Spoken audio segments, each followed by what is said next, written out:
ईश्वर से कुछ मांगिए मत, बल्कि ईश्वर से निकटता बढ़ाइए। सब कुछ आपको बिना मांगे ही मिलने लग जाएगा। नमस्ते, नमस्कारम। आप देख रहे हैं गीता ज्ञान। श्रीमद् भगवद गीता के 17वें अध्याय का सार इस वीडियो में समझाने का प्रयास है।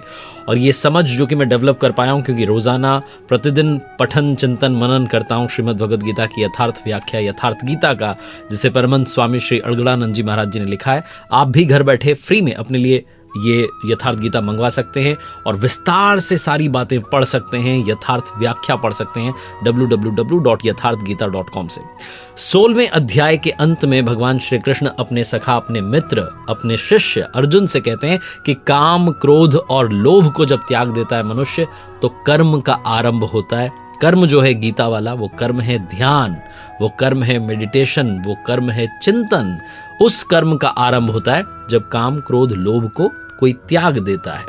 भगवान श्री कृष्ण ये भी कहते हैं कि क्या करना चाहिए, क्या नहीं करना चाहिए। तो ऐसी स्थिति में शास्त्र जो हैं वही सबसे बड़े प्रमाण हैं। और कौन सा शास्त्र? तो कहते हैं इति गुह्यातमम शास्त्रम मिद मुक्तम मया नघ। यही गीता शास्त्र जिसके बारे में बात हो रही है।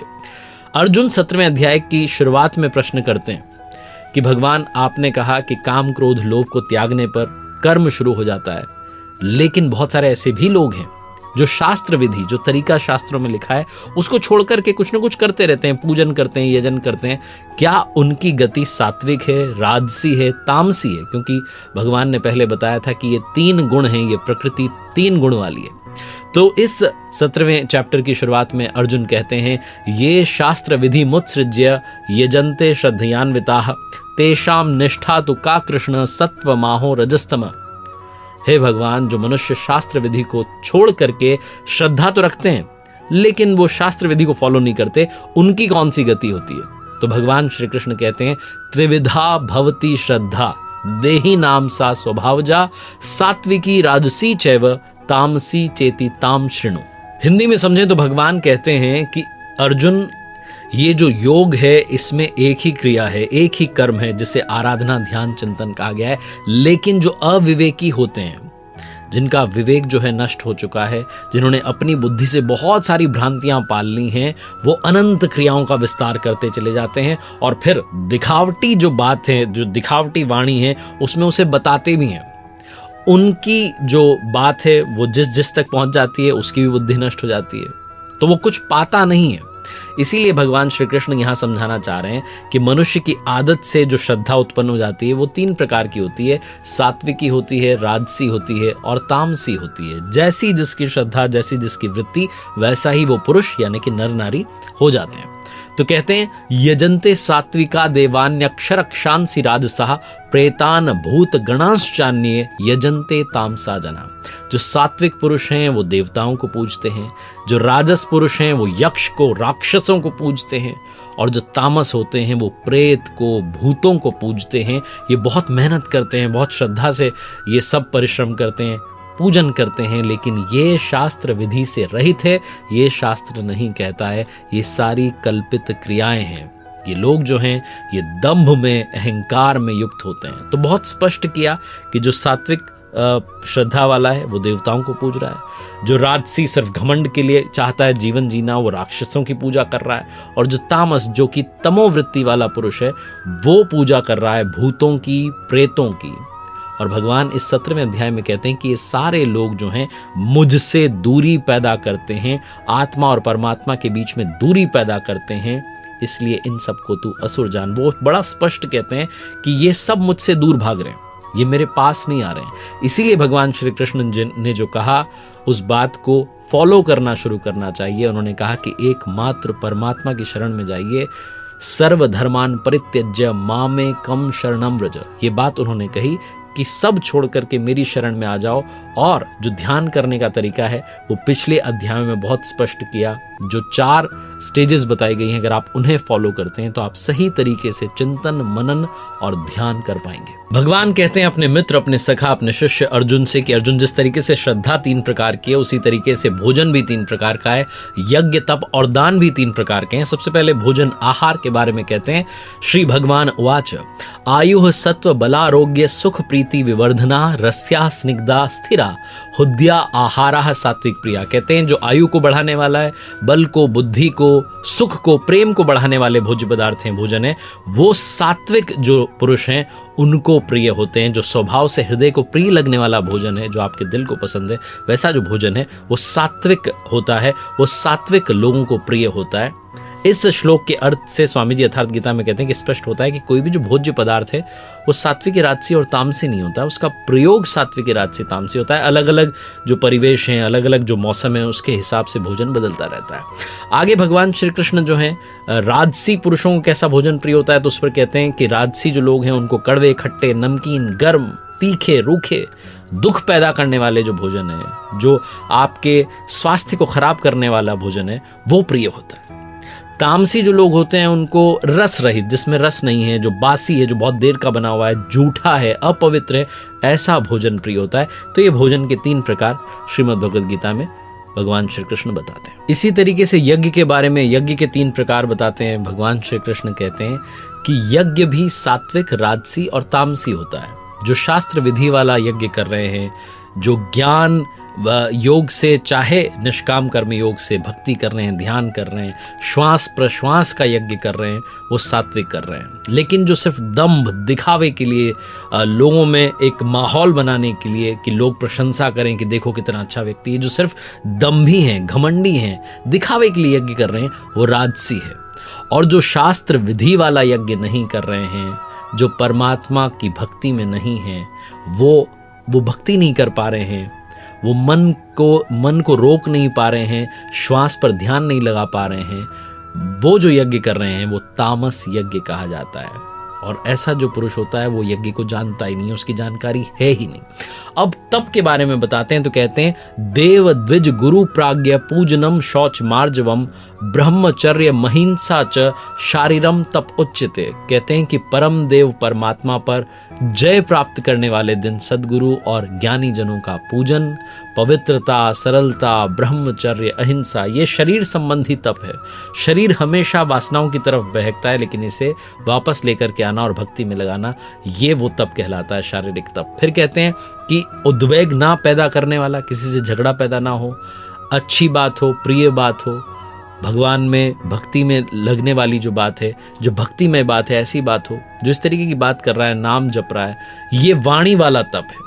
वाणी भी हमारे विचारों को व्यक्त करती रहती है, वो कई बार ऐसे विचारों को व्यक्त करती है जो हमारे मन को बहका रहे हैं, उस तरफ से समेट करके अगर आप भक्ति की तरफ लगाते हैं, परमात्मा की दिशा में लगाते हैं, तो ये वाणी वाला तप कहलाता है। मन के तप को भी बताते हैं कि मन का तप क्या होता है। तो मन जो है आपका प्रसन्न रहे, भगवान के अलावा, इष्ट के अलावा आप किसी और बारे में सोचे नहीं, मन आपका रुक जाए, अंतःकरण जो है वो पवित्र हो जाए, कोई और विचार ना आए, ये मन संबंधी तप होता है। शरीर, वाणी और मन, इन तीनों का तप मिला करके सात्विक तप कहलाता है।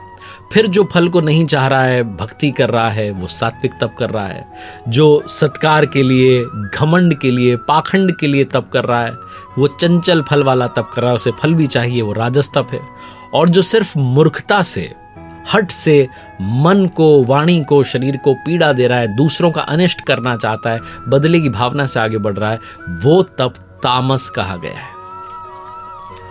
अब दान के बारे में बताते हैं। भगवान श्री कृष्ण कहते हैं दातव्य मिति यद्दानम दीयते अनुपकारिणे देशे काले च पात्रे च तद्दानम सात्विकम स्मृतम। कहते हैं दान देना ही कर्तव्य है, यह हमारा कर्तव्य। इस भाव से जो दान दिया जाता है, स्थान, समय और सत्य पान, यानी कि जो सही उसको भोगने वाला है, जिसको वाकई में आवश्यकता है, ऐसा अगर कोई व्यक्ति मिलता है, उसको जब दान दिया जाता है, बदले में उपकार की भावना कि मुझे दुआएं मिलेगी, इस भावना से भी रहित होकर के दिया जाता है, वो दान सात्विक कहा जाता है। लेकिन जिसमें दान दे रहे हैं और हमें फल चाहिए, वो दान राजस है। और जिसमें झिड़क करके कि लेके चला जा, इस तरीके से जो डांट डपट करके दान देता है कि चलो आगे बढ़ो, वो दान तामस कहलाता है। भगवान श्री कृष्ण के अर्जुन जो हैं प्रिय शिष्य हैं, इसलिए पूछा तो गया था सिर्फ श्रद्धा के बारे में, लेकिन वो यज्ञ के बारे में बता देते हैं, तप के बारे में बता देते हैं, दान के बारे में बता देते हैं, आहार के बारे में बता देते हैं, और अंत में कहते हैं ओम तत् सत। आपने सुना होगा, अक्सर हम कहते हैं, हम कहते भी हैं और सुनते भी हैं, हरि ओम तत्सत। तो ओम तत् और सत जो है ये क्या है, भगवान श्रीमद् भगवद गीता में बड़ा स्पष्ट करते हैं। ओम तत्सदिति निर्देशो ब्रह्मणस्त्रिविधः स्मृतः ब्राह्मणास्तेन वेदाश्च यज्ञाश्च विहिताः पुरा। कहते हैं अर्जुन, ओम तत् और सत, ये 3 प्रकार का नाम जो है ये ब्रह्मणः निर्देशः स्मृतः, ब्रह्म का निर्देश करता है, स्मृति दिलाता है, संकेत करता है, और ब्रह्म का परिचय यानी कि सिंबल है। इसी से पूर्व में ब्राह्मण, वेद और यज्ञ जो हैं रचे गए हैं, यानी कि ब्राह्मण, यज्ञ और वेद जो हैं ओमकार से पैदा होते हैं, ये योग से पैदा होते हैं, ओम के चिंतन से पैदा होते हैं, और कोई तरीका नहीं है। पीछे भी बहुत क्लियर किया कि ब्राह्मणत्व जो है उसे अर्जित किया जाता है, उस तक पहुंचा जाता है, वो एक स्टेज है, वो एक स्थिति है। यहाँ कहते हैं आगे, तस्मादो मृत्युदाहृत्य यज्ञ दान तपः क्रिया प्रवर्तन्ते विधानोक्ता सततम ब्रह्मवादिनाम। यानी कि ब्रह्म का कथन करने वाले जो पुरुष हैं, वो जो कि शास्त्र विधि से नियत की हुई यज्ञ, दान और तप की क्रियाएं करते हैं, वो ओम नाम के उच्चारण करके ही करते हैं, जिससे कि ब्रह्म का, प्रभु का स्मरण हो जाए। तो ओम जो है वो परमात्मा का परिचायक है, उनका सिंबल है, उनके बारे में बताता है। ओम के बारे में बता दिया, अब तत् के बारे में बताते हैं। कहते हैं तदित्यन भिसंधाय फलम यज्ञ तपः क्रिया दान क्रियाच विविधा क्रियन्ते मोक्षकांक्षी भी। तत् का मतलब है कि वो जो परमात्मा है, वो जो सुपर नेचुरल पावर है, जिन्हें आप परमात्मा कहते हैं, इष्ट कहते हैं, प्रभु कहते हैं, भगवान कहते हैं, वो तत् का मतलब है वो सर्वत्र है।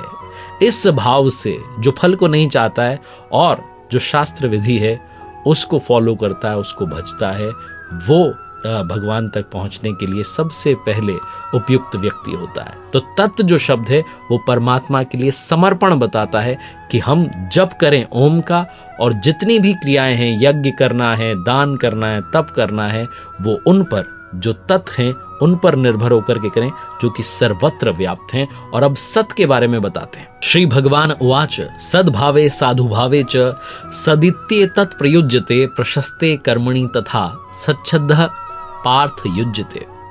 कहते हैं सत के बारे में कि सत क्या है, क्योंकि जब गीता प्रारंभ होती है, श्रीमद् भगवद गीता की शुरुआत होती है, तो अर्जुन कहता है कि कुल धर्म ही शाश्वत है, सत्य है। तो भगवान कहते हैं अज्ञान कहाँ से हो गया, आत्मा ही सत्य है, आत्मा ही सनातन है, आत्मा ही शाश्वत है, ये वो बताते हैं। बहुत सारे लोग कहते हैं कि ये शरीर मेरा है, जब आपका शरीर आपका हो ही नहीं सकता है, क्योंकि खुद आपको इसे छोड़ करके जाना है। लोग कहते हैं कपड़े मेरे हैं, जब शरीर आपका नहीं है तो कपड़े आपके कैसे हो सकते हैं। लोग कहते हैं घर मेरा है, आप मेहमान हैं, आपकी जो आत्मा है वो अजर अमर है, यही एकमात्र सत्य है। और हमारा कर्तव्य है कि क्योंकि हमें ये मनुष्य जीवन मिला है, तो हम अपनी आत्मा को परमात्मा तक लेकर के जाएं, उसका उद्धार करें। ये आत्मा ही सत्य है, यही भगवान श्रीमद् भगवद गीता में बार बार स्पष्ट करते हैं। तो हरि ओम तत्सत का मतलब हुआ, हरि यानी कि प्रभु जो हैं उनका नाम है ओम, तत् का मतलब वो सर्वत्र हैं, और यही एकमात्र सत्य है जो कि कहा जाता है हरि ओम तत्सत। अंत में श्रीमद् भगवद गीता के इस चैप्टर 17 में 17वें अध्याय में 17 अध्याय में भगवान कहते हैं कि जो भी हम कर रहे हैं उसके लिए श्रद्धा बहुत आवश्यक है। बिना श्रद्धा के किया हुआ हवन, दिया हुआ दान, तपा हुआ तप, जो कुछ भी कर्म कर रहे हैं वो सारा का सारा असत कहा जाता है। उसका ना तो यहाँ कोई फायदा मिलना है, ना परलोक में कोई फायदा मिलना है। इसलिए समर्पण के साथ श्रद्धा बहुत आवश्यक है, बहुत जरूरी है। और इसीलिए ये जो 17 अध्याय, इसका नाम है श्रद्धा त्रय विभाग योगो नाम 17 अध्याय। उम्मीद है आपने बहुत कुछ इस चैप्टर के सार से सीखा समझा होगा। अगर आप घर बैठे यथार्थ गीता मंगवाना चाहते हैं, ऑर्डर कीजिएगा www.यथार्थगीता.com से। रिपीट करता हूं, www.यथार्थगीता.com, इस ऑफिशियल वेबसाइट से आप ऑर्डर कर सकते हैं। यथार्थ गीता जो कि श्रीमद् भगवद गीता की यथार्थ व्याख्या है, जिसे परमहंस स्वामी श्री अड़गड़ानंद जी महाराज जी ने लिखा है, तो आप उसका पठन चिंतन मनन कीजिए। प्रभु कृपा बनी रहे। जय श्री कृष्ण।